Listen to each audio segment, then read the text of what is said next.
Hello friends, ફરી એક વખત પંડ્યાસ હોમ કિચનમાં આપનું સ્વાગત છે। તો ચાલો આજે બાળકોને મનપસંદ એવી ચીઝવાળી રેસીપી બનાવીએ, એટલે કે ચીઝ વેજીટેબલ બોલ્સ બનાવીએ। એના માટે મેં અહીંયા 1 કપ મકાઈ લઈ લીધી છે, તેને મેં બાફી લીધી હતી। અડધા કપ જેટલા કેપ્સિકમ અને અડધા કપ જેટલી ડુંગળી છે, તેને નાના નાના પીસમાં કટ કરીને મેં લઈ લીધી છે। હવે 1 મોટી ચમચી આમાં હું ઓરેગાનો અને 1 મોટી ચમચી ચીલી ફ્લેક્સ છે તે એડ કરી દઈશ અને 3 મોટી ચમચી આપણે મોઝરેલા ચીઝ એડ કરવાનો છે, જે પીઝા ચીઝ આપણે કહીએ છીએ તે જ, અને તેને વ્યવસ્થિત રીતે આપણે મિક્સ કરી દઈશું।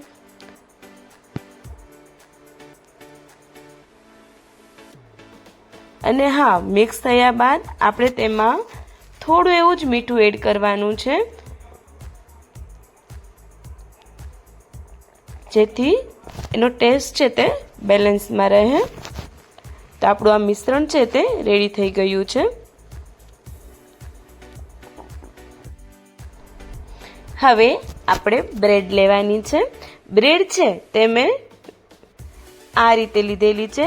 જો તમે સિમ્પલ બ્રેડ યુઝ કરતા હોય તો ફરતી જે બાજુ છે તેને તમે નિકાલી લેજો। હવે બ્રેડને વ્યવસ્થિત રીતે આપણે પહેલા વેલણથી એકદમ પતલું લેયર કરી લેવાનું છે, અને આપણે જે મિશ્રણ તૈયાર કર્યું હતું તે મિશ્રણને આમાં એડ કરવાનું છે। બોલ બને એટલું જ મિશ્રણ એડ કરવાનું છે, એટલે વધીને 1 થી 1.5 ચમચી જેટલું આપણે મિશ્રણ છે તે એડ કરીશું। અને બ્રેડની જે ફરતી બાજુ છે તેમાં મેં પાણી લગાવેલું છે, જેથી બોલ છે તે આપણો ખૂબ જ મસ્ત રીતે બની જશે। આ રીતે ચારે બાજુ પાણી લગાવી લીધું છે, અને આપણે બ્રેડ બોલ છે તે બનાવી લેશું। અને આ રીતે બધા જ બોલ છે તે હું બ્રેડની અંદર આપણું જે સ્ટફિંગ છે તે એડ કરીને બનાવી લઉં છું।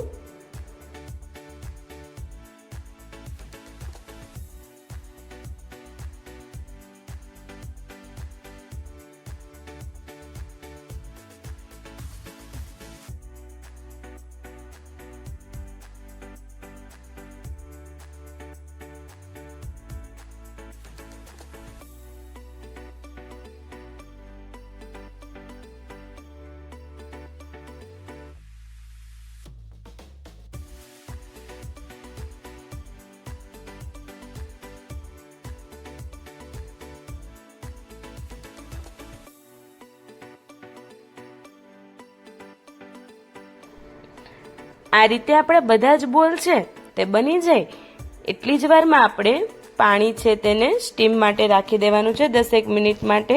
આમાં આપણે ઓવનથી યુઝ નથી કરી રહ્યા ઓવનનો, એટલા માટે આપણે કડાઈનો જ યુઝ કરીએ છીએ। તો મેં ઢોકળિયાની અંદર થોડી વાર માટે અથવા તો કોઈ પણ તમે બાઉલની અંદર પાણી છે તેને પ્રીહીટ માટે રાખી દેજો, જેથી આપણા બોલ બની જાય એટલી જ વખતમાં પાણી છે તે મસ્ત રીતે સ્ટીમ થઈ જાય। અને કોઈ પણ એક પ્લેટની અંદર આ રીતે બધા જ બોલ છે તેને આપણે મૂકી દેવાના છે। અને હા, પ્લેટની નીચે બટર કે ઘી જરૂરથી લગાવવું, જેથી આપણા બોલ છે તે નીચે ચીપકી ના જાય। આ રીતે બધા જ બોલ છે તે મેં રાખી દીધા છે।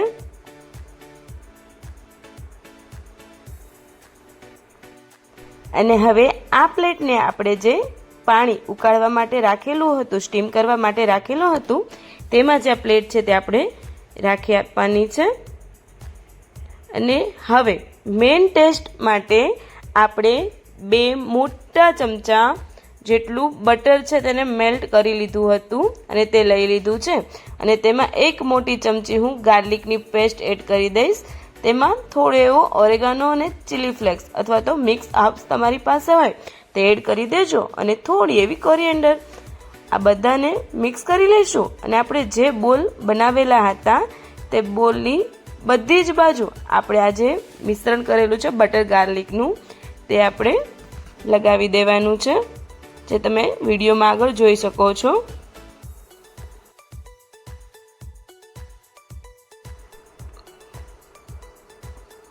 આ રીતે બધી જ બાજુ આપણે વ્યવસ્થિત રીતે બટર અને ગાર્લિકની જે પેસ્ટ બનાવી હતી તે રાખી દેવાની છે, જેથી આપણું એકદમ ચીઝી વેજીટેબલ બોલ્સ છે તે ખૂબ જ ટેસ્ટી લાગશે અને ગાર્લિકનો ટેસ્ટ ખૂબ જ મસ્ત આવશે। અને તમે ચીઝી ગાર્લિક વેજીટેબલ્સ બોલ્સ પણ કહી શકો, કારણ કે આપણે ગાર્લિક છે તેની અંદર એડ કરેલા છે. આ રીતે બધા જ બોલ્સ છે તેને આપણે કવર કરી લઈશું બટર અને ગાર્લિકથી.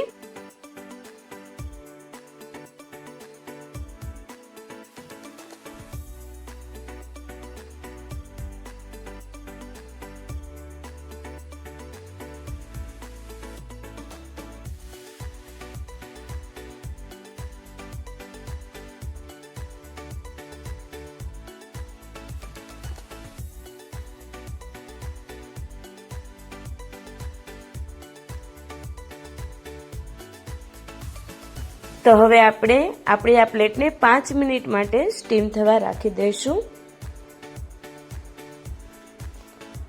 5 મિનિટ થઈ ગઈ છે. આપણે જોઈ શકીએ છીએ કે કલર છે તે વ્હાઈટમાંથી એકદમ બ્રાઉન જેવો દેખાઈ રહ્યો છે. લાઇટ બ્રાઉન કલર દેખાવા લાગે ત્યારે આપણે માથે 3 મોટી ચમચી જેટલું મોઝરેલા ચીઝ એડ કરી દેવાનું છે. એટલે કે જે આપણે આગળ ચીઝ યુઝ કરેલું હતું પીઝા ચીઝ તે જ એડ કરી દેવાનું છે. અને ફરી વખત આપણે એને 5 થી 7 મિનિટ માટે એકદમ મીડિયમ ફ્લેમ પર એને સ્ટીમ થવા માટે રાખી દઈશું. એટલે આપણું જે પણ ચીઝ છે તે ખૂબ જ મસ્ત રીતે મેલ્ટ થઈ જાય.